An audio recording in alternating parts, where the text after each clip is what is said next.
তো আগের দিন আমরা মোটামুটি the Mahatma as school master এর দুটো ইউনিট পড়েছিলাম। তো আরো দুটো ইউনিট রয়েছে, সেগুলো আজকে আমরা কভার করব। তো মোটামুটি আমরা এখানে দেখেছি যে এই স্টোরিটা অ্যাকচুয়ালি অটোবায়োগ্রাফিক্যাল, অর্থাৎ আত্মজীবনী কেন্দ্রিক, এবং তার জীবনের যে এক্সপিরিয়েন্স, সেই এক্সপিরিয়েন্স তিনি শেয়ার করেছেন এই গল্পে। এবং সেখানে আরো দুটো পার্টে আমরা দেখব তার শিক্ষা সংক্রান্ত, অর্থাৎ একজন শিক্ষক হিসেবে তিনি কতটা ইমপ্রুভমেন্ট নিজের ক্ষেত্রে করেছেন এবং তার ছাত্রদের ক্ষেত্রে কতটা করেছেন, সেটা আরো একবার আমরা দেখে নেব। তো চলে যাব ইউনিট থ্রিতে। ইউনিট থ্রিতে এখানে বলছে, the spiritual training of the boys was a much more difficult matter than their physical and mental training.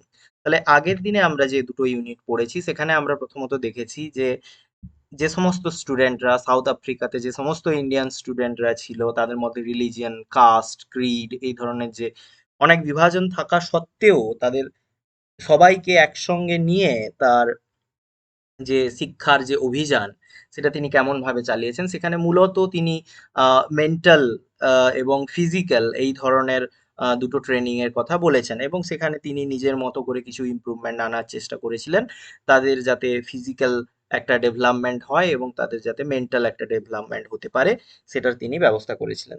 তো আজকে আমরা যেটা পড়বো, প্রথম লাইন থেকে তিনি যেটা বলছেন সেটা হচ্ছে তার স্পিরিচুয়াল ট্রেনিং, অর্থাৎ আধ্যাত্মিক চিন্তা ভাবনার ক্ষেত্রেও তিনি নজর দিয়েছেন।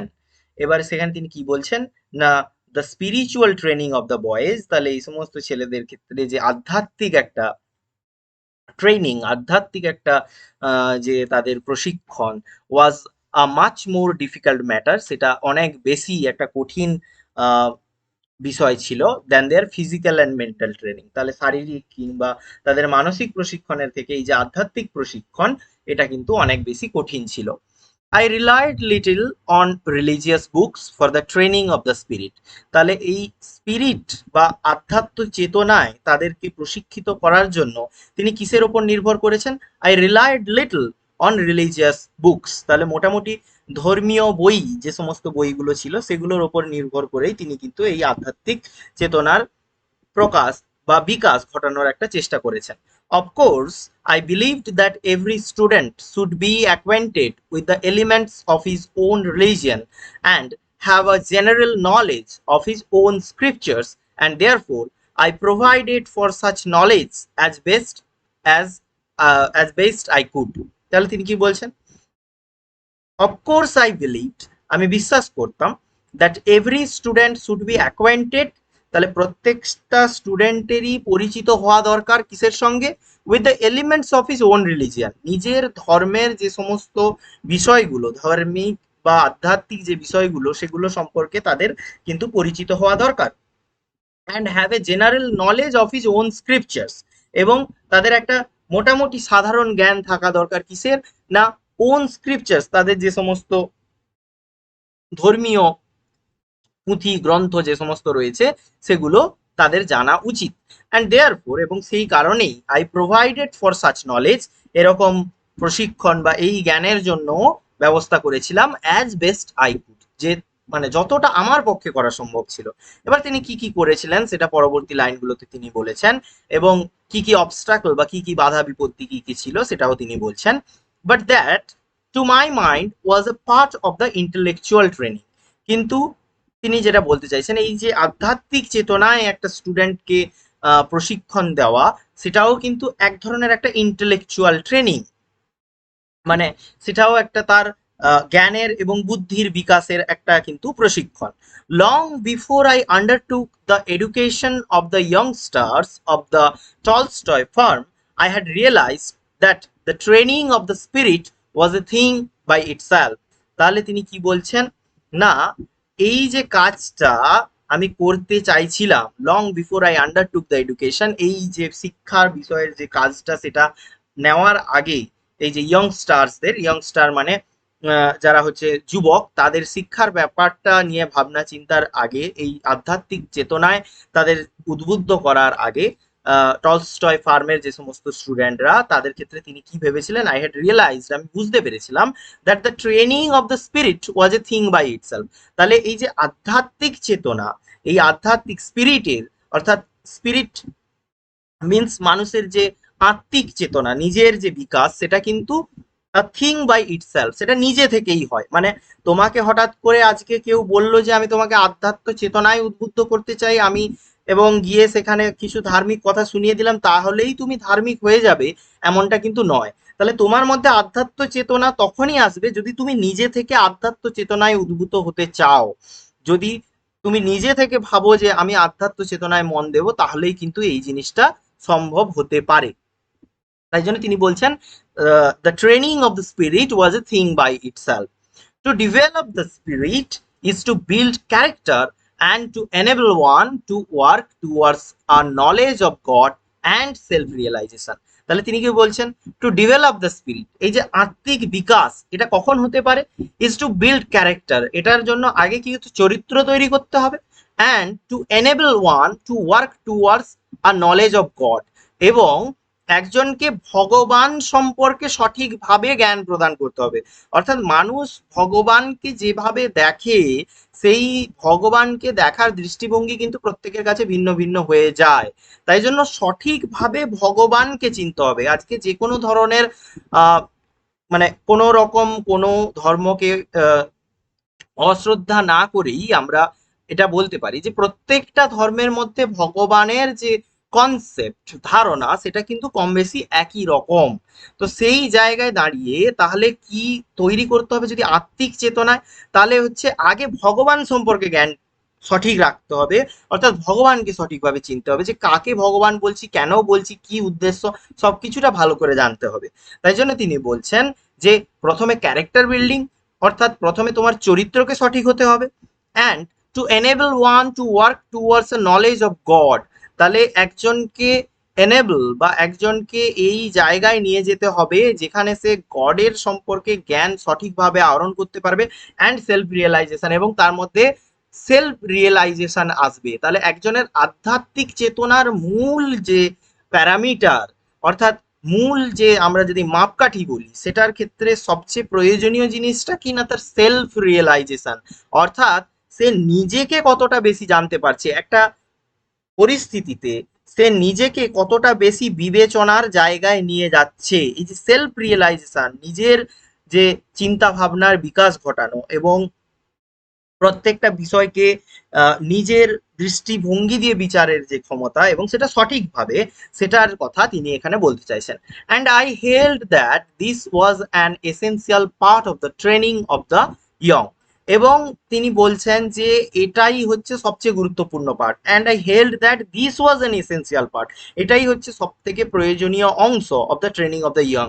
তাহলে যুবকদের ক্ষেত্রে এই যে আধ্যাত্মিক চেতনার যে প্রশিক্ষণের কথা তিনি বলছেন, তার ক্ষেত্রে সবচেয়ে প্রয়োজনীয় যে ব্যাপারটা, সেটা হচ্ছে তার কি না, তার নলেজ অফ গড এবং সেলফ রিয়েলাইজেশন এবং ক্যারেক্টার বিল্ডিং, এটা আগে প্রয়োজনীয়।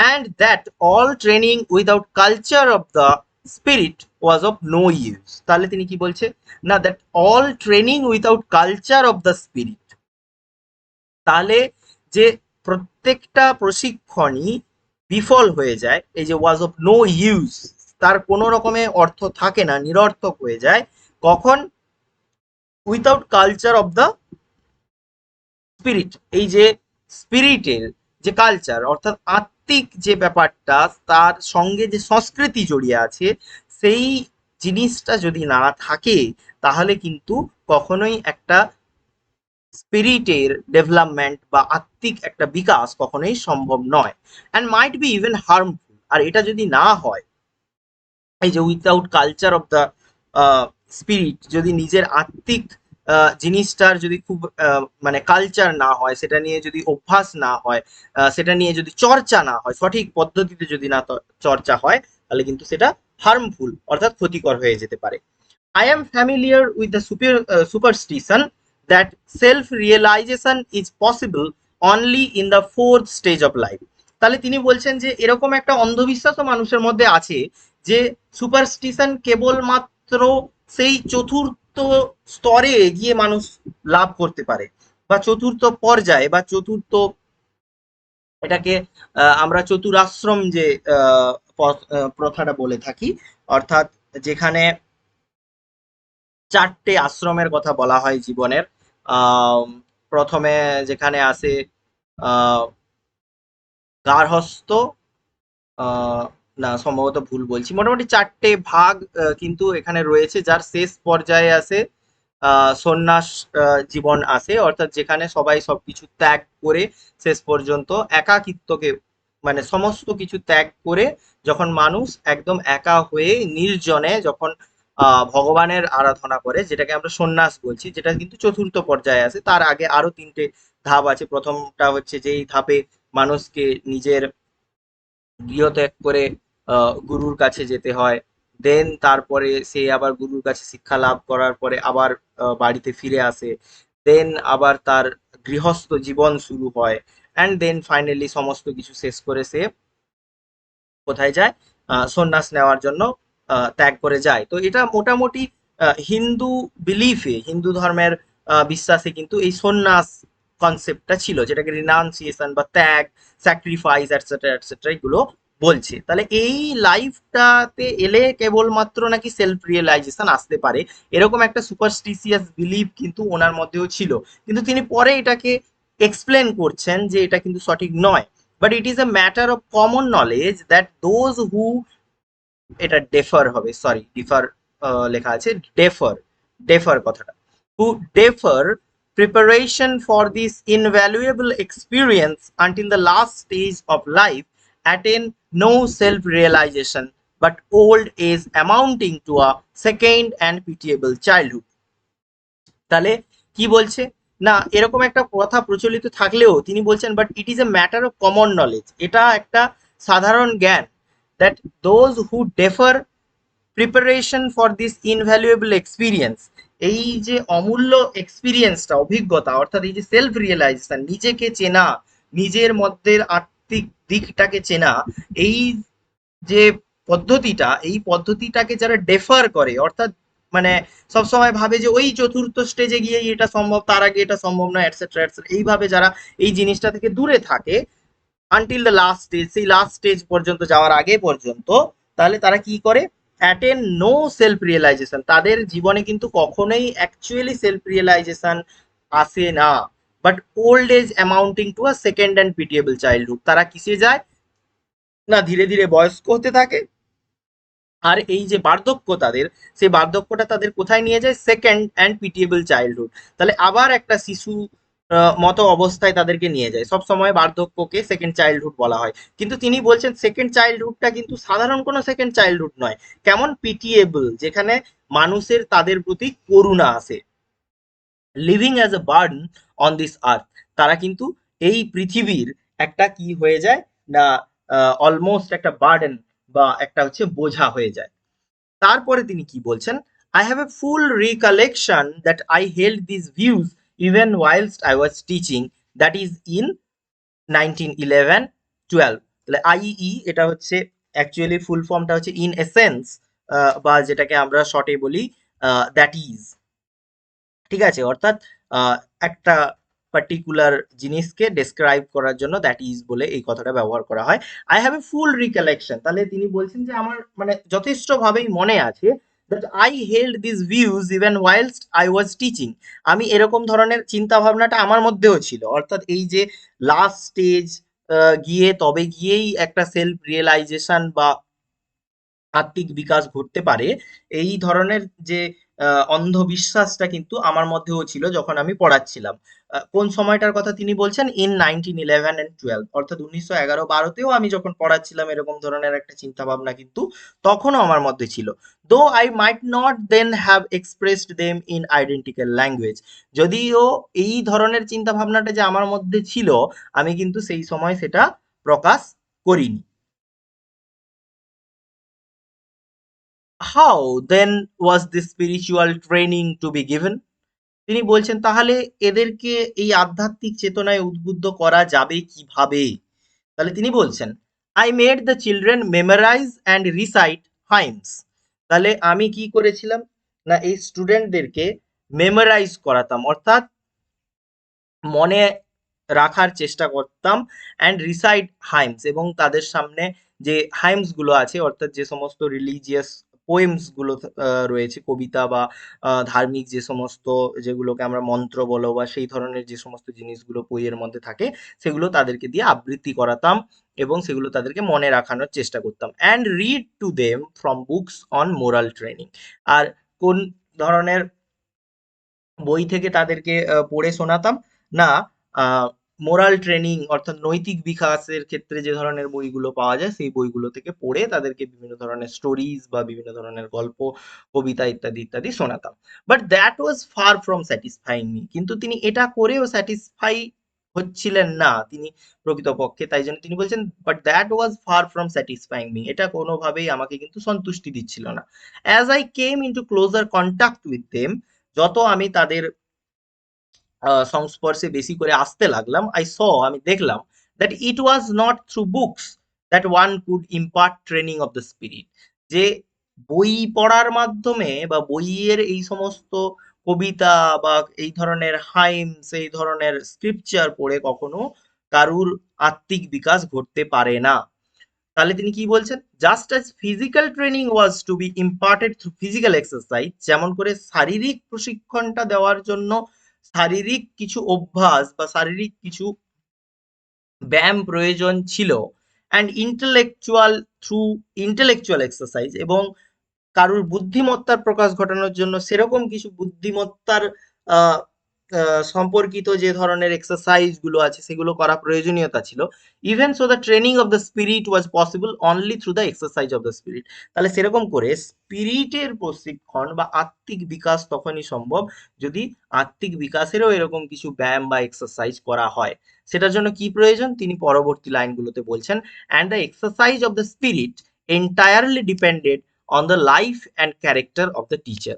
তাহলে এই যে তোমার আত্মিক বিকাশ ঘটবে এটার ক্ষেত্রে কার সবচেয়ে বড় ভূমিকা থাকবে? না, depended on the life and character of the teacher, অর্থাৎ তোমার যে শিক্ষক সেই শিক্ষকের জীবনের একটা কিন্তু ছায়া তোমার উপর পড়বে, যেটাই কিন্তু আত্মিক বিকাশের ক্ষেত্রে একটা বিশেষ ভূমিকা পালন করবে। কিভাবে? সাধারণত আমরা আমাদের জীবনে কাউকে গুরু হিসেবে বেছে নিই, এটা মানে কম বেশি প্রত্যেক ছাত্রর জীবনে একজন করে গুরু থাকে এবং সেটা থাকাটা অত্যন্ত প্রয়োজনীয়। তাহলে এই যে গুরু শিক্ষক সম্পর্ক, এটার মাধ্যমেই কিন্তু আত্মিক বিকাশ ঘটে, এবং এই আত্মিক বিকাশের ক্ষেত্রে কিন্তু গুরুর একটা খুব গুরুত্বপূর্ণ ভূমিকা থাকে, এবং গুরুর জীবনযাপন এবং গুরুর যে স্টাইল অফ লিভিং, তার জীবনযাপনের পদ্ধতি প্রক্রিয়া, এই সব কিছুই কিন্তু ছাত্রের ওপর একটা বিশালভাবে ইম্প্যাক্ট বা একটা প্রভাব কিন্তু ফেলে। The teacher had always to be mindful of his P and Qs. তাহলে কি বলছে? তাহলে এই যে শিক্ষক, তাকে সবসময় কি মনোযোগী হতে হবে কিসের দিকে? না, of his P and Qs, তার P and Qs means here behaviour, এখানে মানে আচার ব্যবহারের কথা বলছে। তাহলে তার আচার ব্যবহারের প্রতি তার কিন্তু মনঃসংযোগী হওয়া দরকার, অর্থাৎ একজন শিক্ষকের আচার ব্যবহার যেমন হবে তার ছাত্রদের মধ্যেও কিন্তু সেই প্রভাবটা অনেকখানি পড়বে। তাই যদি একজন শিক্ষক ভালো হতে পারেন, ভালো চরিত্রের অধিকারী হতে পারেন, ভালো স্পিরিট বা ভালো সেলফের অধিকারী হতে পারেন, তাহলেই কিন্তু তার স্টুডেন্টরা ভালো সেলফ কিংবা স্পিরিটের অধিকারী হতে পারবে। তাহলে কি বলছে, whether he was in the midst of his boys or not, আর সব থেকে বড় কি না ওই ছাত্রদের মাঝেই কিন্তু সেই শিক্ষককে থাকতে হবে, অর্থাৎ ছাত্রদের থেকে নিজেকে দূরে সরিয়ে ছাত্রদেরকে আত্মিক এবং আধ্যাত্মিক বা যে কোনো ধরনের এই ধরনের চিন্তা ভাবনায় তাদেরকে উদ্বুদ্ধ করা কখনোই কিন্তু সম্ভব নয়। পরে তিনি কি বলছেন, it is possible for a teacher situated miles away to affect the spirit of the peoples by his way of living.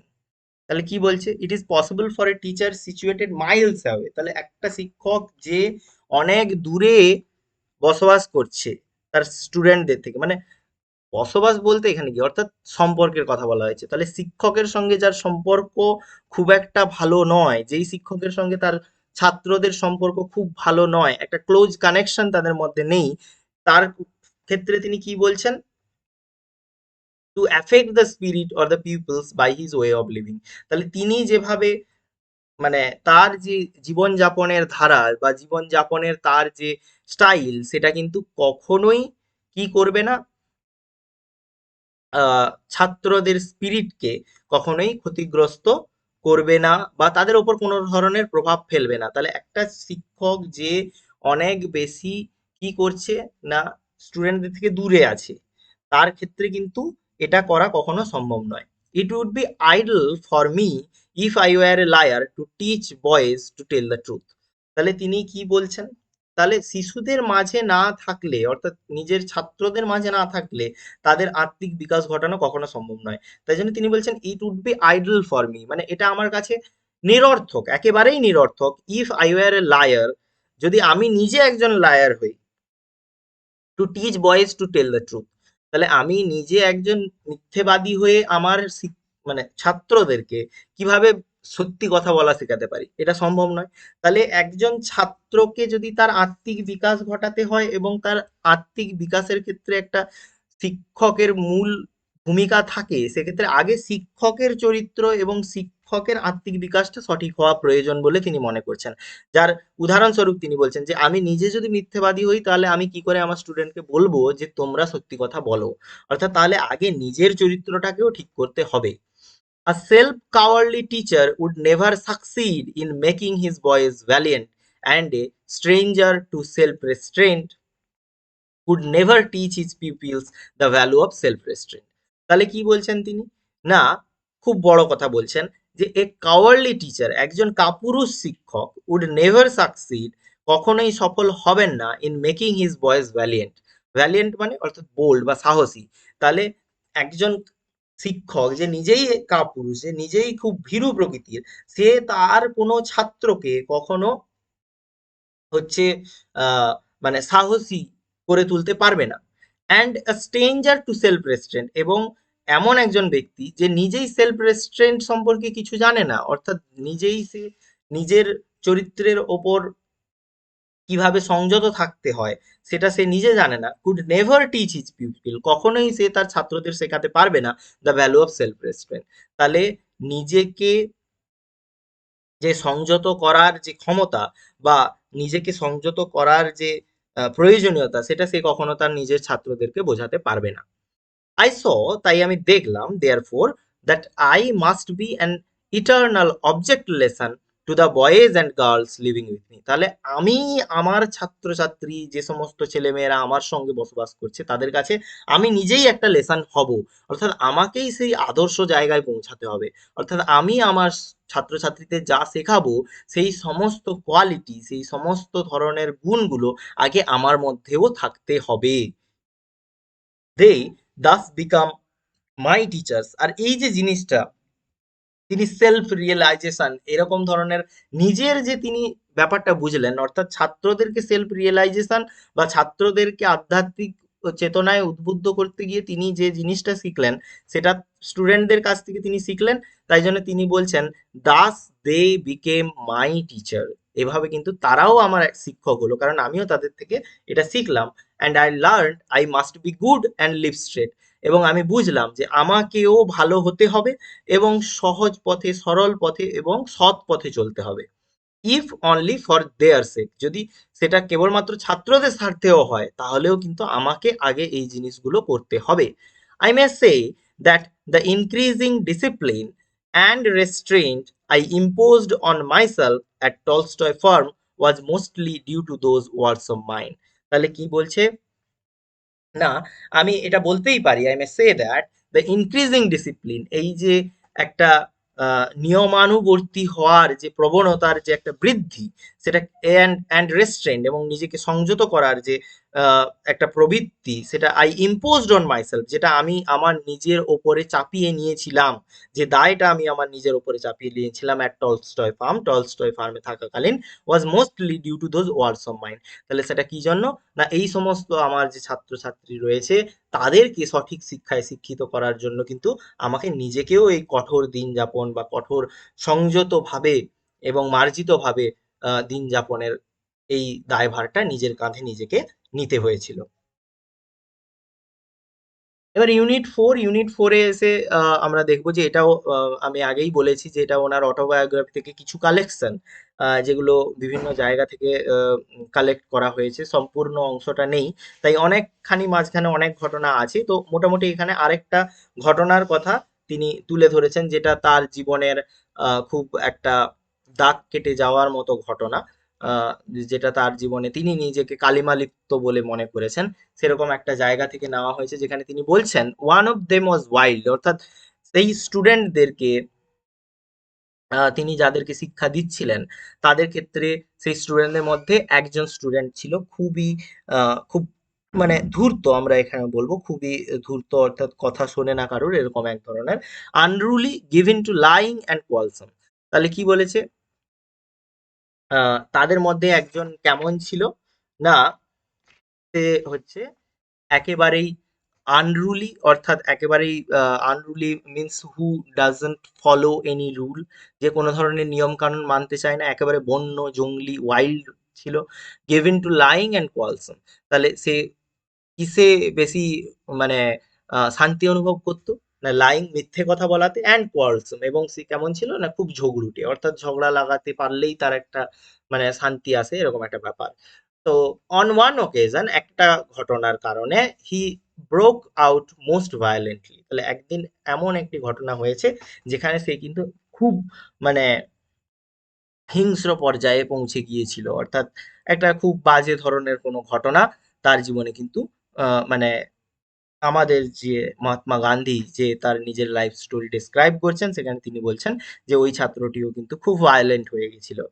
কি জন্য, আই ওয়াজ এক্সাসপারেটেড, এবং তিনি বলছেন যে এতটাই ভায়োলেন্ট, এতটা, আমরা খুব ভালো করে জানি যে মহাত্মা গান্ধী কিন্তু সবসময় অহিংসার পথে চলার চেষ্টা করেছেন, এবং তার সারা জীবনের এই আহ, মানে এই ধরনের একটা মোটো, এই ধরনের জীবনের একটা মূল মন্ত্র তিনি কিন্তু আহ, চিরকাল নিজের মধ্যে রেখেছিলেন, সেটা হচ্ছে অহিংসা। কিন্তু সেই দিনকে কি হয়েছিল সেই ঘটনা তিনি বর্ণনা করছেন, আই ওয়াজ এক্সাসপারেটেড, অর্থাৎ এক্সট্রিমলি অ্যানয়েড, খুব মানে ভীষণভাবে তিনি রেগে গিয়েছিলেন একেবারে আহ, ওই স্টুডেন্টের উপর। I never punished my boys, আমি কখনোই আমার ছাত্রদেরকে শাস্তি দিতাম না, but this time I was very angry, কিন্তু এইবারে আমি কিন্তু যথেষ্ট পরিমাণ রেগে গিয়েছিলাম। I tried to reason with him, এবং আমি তাকে যুক্তি দিয়ে প্রথমে কিন্তু বোঝানোর চেষ্টা করলাম, বাট হি ওয়াজ অ্যাডামেন্ট, সে খুবই একগুঁয়ে স্বভাবের ছেলে ছিল, মানতে চাইছিল না, and even tried to over rich me, এবং সে কি করার চেষ্টা করেছিল না, আমাকে, আমার সঙ্গে যেটা মুখে মুখে তর্ক করা আমরা বলি, সেটা করার চেষ্টা করছিল।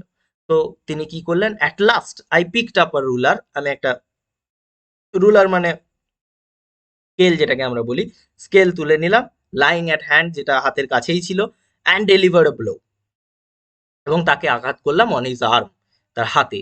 তাহলে একটা রুলার নিয়ে তিনি কিন্তু ওই ছেলেটিকে হাতে আঘাত করলেন। আই ট্রেম্বলড অ্যাজ আই স্ট্রাক হিম, আর যখনই আমি তাকে মারলাম আমি নিজেও কিন্তু কেঁপে উঠলাম। তাহলে যেটা বলছিলাম যে তিনি সারা জীবন একটা অহিংসার কথা বলেছেন, তাই জন্য কিন্তু হিংসার পথ তিনি কখনোই বেছে নিতে চাননি। তাই যেহেতু তিনি ছেলেটাকে মেরেছেন, তিনি কিন্তু নিজেই কেঁপে উঠেছেন। I dare say he noticed it, এবং তিনি বলছেন যে আমি কিন্তু বলতে পারি ওই ছেলেটা কিন্তু দেখতে পেয়েছে, মানে দেখতে পেয়েছে মানে কি, এই যে মারার পরে আমি কেঁপে উঠেছি, এই জিনিসটা কিন্তু ছেলেটার নজরেও এসছে। This was an entirely novel experience for them all, তাহলে এই যে ব্যাপারটা ঘটলো, এই ব্যাপারটা কিন্তু তাদের কাছে একদমই নতুন একটা অভিজ্ঞতা। তার কারণ কি, তিনি আগেও বলেছেন যে I never punished my boys, আমি কখনোই আমার স্টুডেন্টদেরকে এইভাবে আম, শাস্তি দিই না। তাই জন্য the boy cried out and begged to be forgiven, তাহলে সেই ছেলেটা কান্নাকাটি করছিল এবং সে কিন্তু ক্ষমা চাইছিল। He cried not because the beating was painful to him, তাহলে সে কাঁদছিল কি কারণে, তিনি বলছেন যে মেরেছি তার লেগেছে তাই জন্য কাঁদছে, সেরকমটা কিন্তু নয়। অর্থাৎ মারার কারণে যে লেগেছে বলে সে কাঁদছে এমনটা নয়। He could, if he had been so minded, have paid me back in the same coin.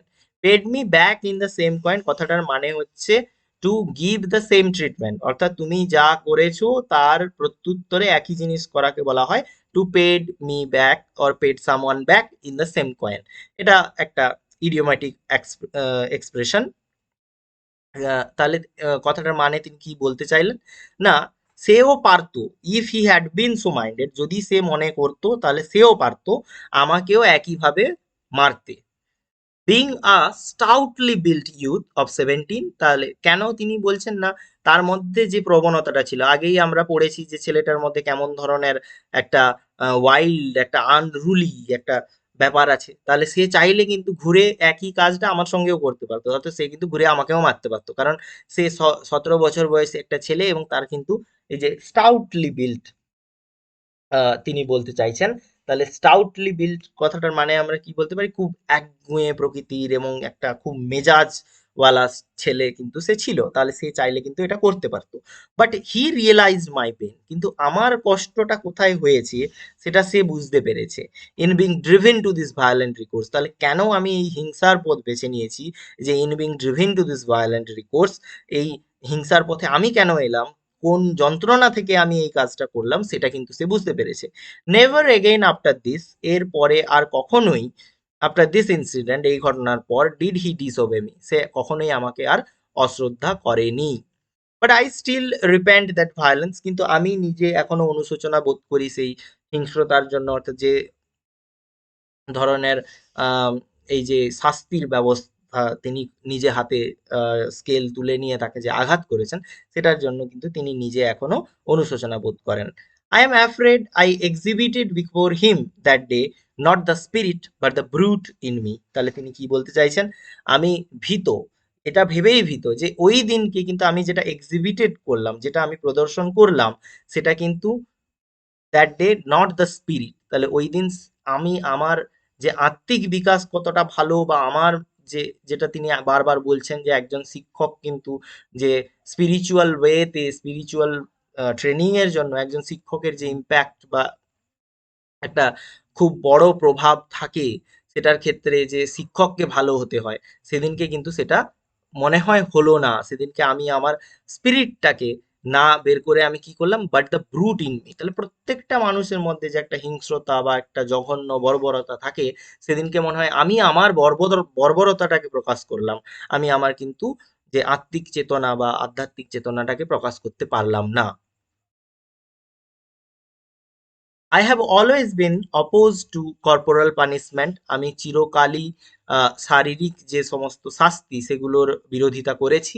I remember only one occasion on which I physically punished one of my sons.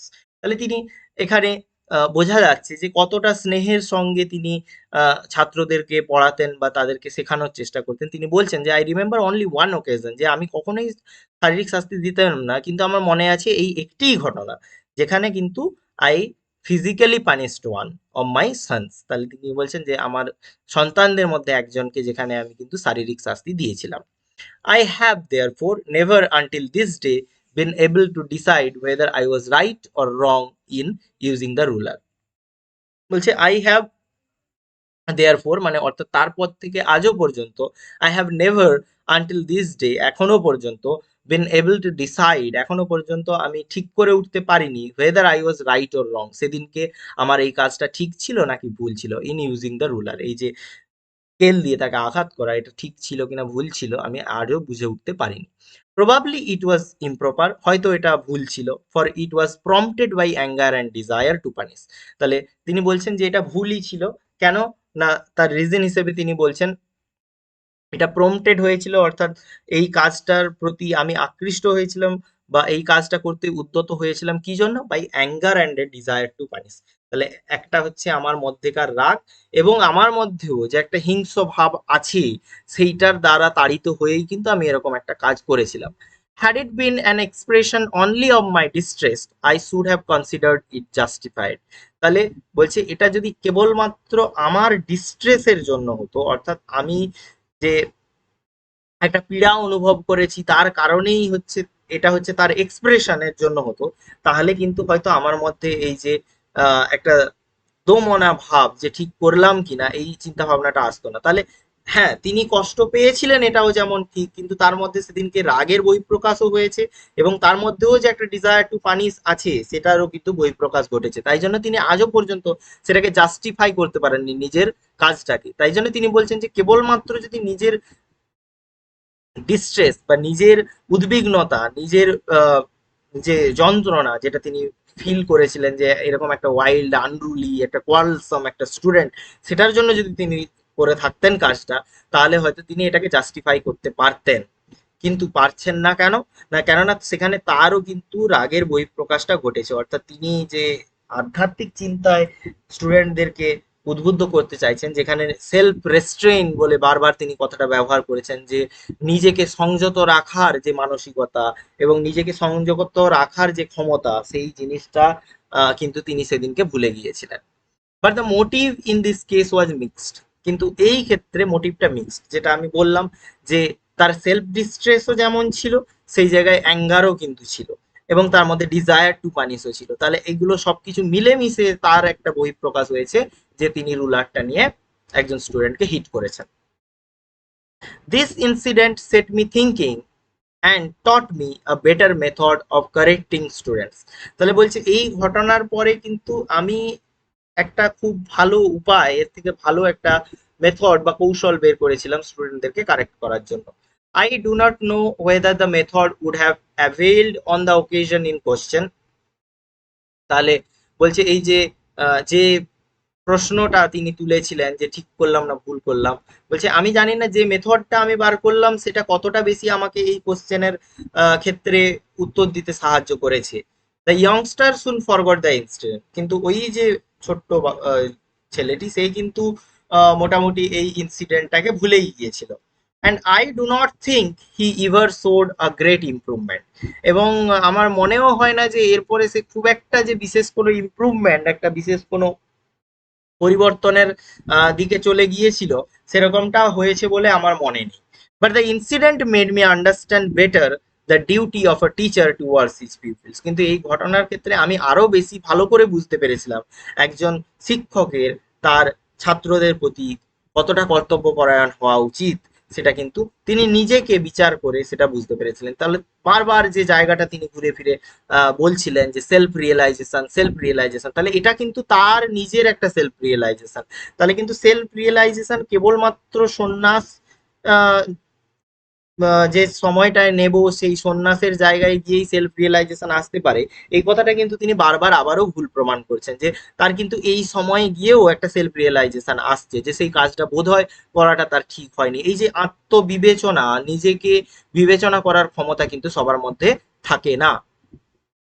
তারপর তিনি বলছেন cases of misconduct on the part of the boys often ochre after this. এরপরে আরো অনেক ধরনের misconduct স্টুডেন্টদের কাছ থেকে, ছেলে মেয়েদের কাছ থেকে কিন্তু ঘটেছে। But I never resorted to corporal punishment. কিন্তু তারপরে আমি কখনোই আর এইভাবে শারীরিক শাস্তির দিকে ঝুঁকে পড়িনি, অর্থাৎ শারীরিক শাস্তি দেওয়ার কথা আমি কিন্তু তারপরে আর কখনো ভাবিনি। Das in my Endeavour, Endeavour means journey, তারপরে আমার এই যে যাত্রা, একজন শিক্ষক হিসেবে যে যাত্রা, টু ইম্পার্ট স্পিরিচুয়াল ট্রেনিং, এবং স্টুডেন্টদের মধ্যে যে আধ্যাত্মিক বিকাশের যে যাত্রা, সেখানে তিনি কি বলছেন, to the boys and girls under me, ওই সমস্ত ছেলে মেয়েদের প্রতি যারা আমার সঙ্গে ছিল, সেই সমস্ত ছেলে মেয়েদের যে আধ্যাত্মিক শিক্ষা দেওয়ার যে জার্নি, সেই জার্নিতে তিনি কি বলছেন, আই কেম টু আন্ডারস্ট্যান্ড, আমি বুঝতে পেরেছিলাম, better and better the power of the spirit. তাহলে আমি বারবার কি বুঝতে পেরেছিলাম, না the power of the spirit, যে স্পিরিটের পাওয়ার কি হতে পারে। ঠিক আছে, অর্থাৎ নিজের আত্মিক চেতনার যে কতটা প্রয়োজনীয়তা রয়েছে, নিজেকে বারবার দাঁড়িপাল্লায় ওজন করা, যে কোনটা ভালো কোনটা খারাপ, সেই যে জিনিসটা কতটা প্রয়োজনীয়তা তার রয়েছে, সেটা কিন্তু আমি সেদিন থেকে আরো ভালো বুঝতে পেরেছিলাম। তো এখানেই ইউনিট 4 শেষ হচ্ছে।